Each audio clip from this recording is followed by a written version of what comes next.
Olá, queridos, vamos para mais um dia de devocional. Nesse 14º dia, nós vamos meditar sobre o tema Edificando sobre a Rocha. Permaneça firme no propósito de oração, de consagração da sua família nesses 31 dias.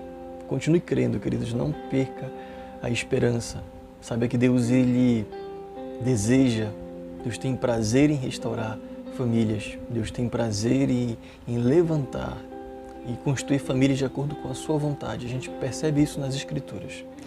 Então, nesse tema, Edificando sobre a Rocha, eu quero ler com você o texto de 1 Coríntios, capítulo 3, verso 11, que diz o seguinte: porque ninguém pode lançar outro fundamento além do que foi posto, o qual é Jesus Cristo. Queridos, veja bem, edificar a casa sobre a rocha significa ser um discípulo que ouve e coloca em prática o que aprendeu, que não age com imprudência, com superficialidade. A obediência é o sólido fundamento para que venhamos resistir às tempestades da vida. E a família é um dos campos onde se travam várias lutas. Se você faz parte, pertence a uma família, você sabe disso. Que a família, ou na família, nós travamos várias lutas. O fato de não estarmos isentos de problemas familiares é perfeitamente comprovado quando nós corremos os olhos pelas páginas da Escritura. Se nós observarmos as histórias de alguns homens de Deus do passado que foram usados, mulheres também, nós veremos como enfrentaram graves problemas na área familiar. Hoje em dia, não é diferente. Existem muitos casais que enfrentam, por exemplo, problemas psicológicos, feridas na alma, traumas, dificuldades na criação dos filhos e no relacionamento conjugal. Tudo isso são feridas que precisam ser tratadas e cuidadas com bastante paciência. Nós vivemos, sem dúvida nenhuma, em uma cultura repleta de depravação moral e pressões que induzem ao pecado. E isso, a família vai junto. As tentações, elas sobrevêm diante de todos.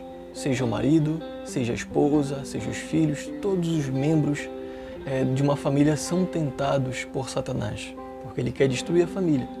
Portanto, não pense que com você ou comigo vai ser diferente. Se na Bíblia os homens de Deus, as mulheres de Deus passaram, queridos, por provações, mesmo sendo pessoas piedosas e voltadas para Deus, nós também vamos passar. É justamente por isso que a Bíblia relata as dificuldades. Você percebe que a Bíblia ela não vai passar o pano, ela não vai deixar de relatar as falhas e as fraquezas, por exemplo, de Davi. Davi foi um homem segundo o coração de Deus. Davi foi um excelente rei. Mas Davi, ele cometeu pecado, ele caiu em pecado. Em nenhum momento as Escrituras contam só a parte positiva da vida, do ministério, da história de Davi. Não, também conta os erros dele, as falhas dele. Isso é para mostrar que os homens da Bíblia também enfrentaram, as mulheres da Bíblia, as famílias da Bíblia enfrentaram problemas. E tendo em vista que nós também vamos passar por tudo isso, nós não estamos isentos de tudo isso, nós precisamos olhar para a Bíblia e aprender como lidar com todas essas coisas. Então, com certeza, queridos, nós vamos passar por tentações e vai vir sobre a nossa família. Mas, portanto, nós não podemos esmurecer. Nós precisamos ter certeza de que Deus ele vai mostrar uma saída. Deus sempre mostra uma saída para restaurar, para edificar, para construir uma família de acordo com a vontade dele. Ele o ajudará a resistir à tentação e a fugir de qualquer coisa que seja prejudicial ao seio familiar. Veja bem, orar, pedir a ajuda de Deus para se afastar de uma situação tentadora é o primeiro rumo à vitória. A gente percebe isso quando a gente lê lá 2 Timóteo 2:22. E além disso, queridos, é fundamental que cada um conheça o seu papel. O marido deve ser o sacerdote no lar. Veja bem, estou dizendo que ele é o sacerdote no lar, não estou dizendo que ele é o sacerdote da vida, da nossa caminhada cristã. O marido se apresenta como um modelo de sacerdote no lar. E a esposa, uma mulher prudente dentro do lar. A mulher precisa ter sabedoria para edificar a sua casa e a sua família. Uma mulher sábia, queridos, ela edifica a casa. Uma mulher sábia, ela não vai destruir a sua casa com as próprias mãos. Mas, infelizmente, nós percebemos e vivemos num tempo no qual os maridos não têm sido um sacerdote no lar, não têm se posicionado de tal maneira, e as mulheres não têm sido prudentes, não têm buscado sabedoria, não têm edificado lá. Pelo contrário, elas têm destruído com as suas próprias mãos. Então, a mulher precisa ter sabedoria para edificar a sua casa e a sua família. Entre marido e mulher, o ideal é encontrar a medida certa de autonomia e de dependência. Somente pelo conhecimento mútuo, com respeito e amor, é que essa medida justa ela pode ser alcançada, esse equilíbrio ele pode ser estabelecido. Devemos sempre entregar tudo nas mãos de Deus.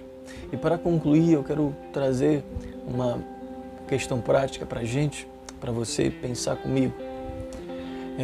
Não se permita, queridos, adquirir o hábito de discutir, de se queixar, de reclamar ou murmurar. Isso se alastra e se torna um vício que domina sorrateiramente o casamento. Busque evitar confrontos desnecessários que desgastam a relação tanto conjugal quanto da família, tanto a sua relação com seu marido ou com sua esposa, como também com seus filhos. E aquiete-se nos braços do Pai. O Salmo 46, verso 10, diz o seguinte, uma parte: aquietem-se e saibam que eu sou Deus. E esse trecho nos ensina que Deus, ele olha para situações e às vezes ele nos vê nos movimentando de um lado para o outro, querendo dar uma de Deus, querendo resolver tudo, querendo dominar tudo. E Deus olha e diz, olha, aquiete-se e saiba que eu sou Deus. Eu que sou responsável em restaurar. Você não pode restaurar, você não pode edificar a sua casa sem mim. Aquiete-se e saiba que eu sou Deus. Então, queridos, que possamos edificar as nossas famílias sobre a rocha. Amém? Vamos orar? Pai, muito obrigado, Senhor, por mais um dia de devocional, mais um dia de meditação. Tu sabes, Senhor Deus, como tem andado a nossa família. Tu sabes como muitos relacionamentos familiares têm seguido. Todos aqueles que têm acompanhado esse devocional, todos aqueles que têm lutado e consagrado e apresentado as suas famílias diante do Senhor. Por isso nós rogamos para que o Senhor entre com providência. O Senhor nos ajude, por vezes, a nos aquietar e deixar tudo em Tuas mãos. Deixar em Tuas mãos, confiar e pedir e clamar ao Senhor pela Tua intervenção, pelo Teu cuidado, pelo Teu agir sobre o nosso lar e sobre a nossa casa. Que a gente não venha querer resolver com as nossas próprias mãos, mas possamos colocar aos Teus pés. Nós oramos e clamamos em nome de Jesus. Amém. Que o Senhor, queridos, nos abençoe.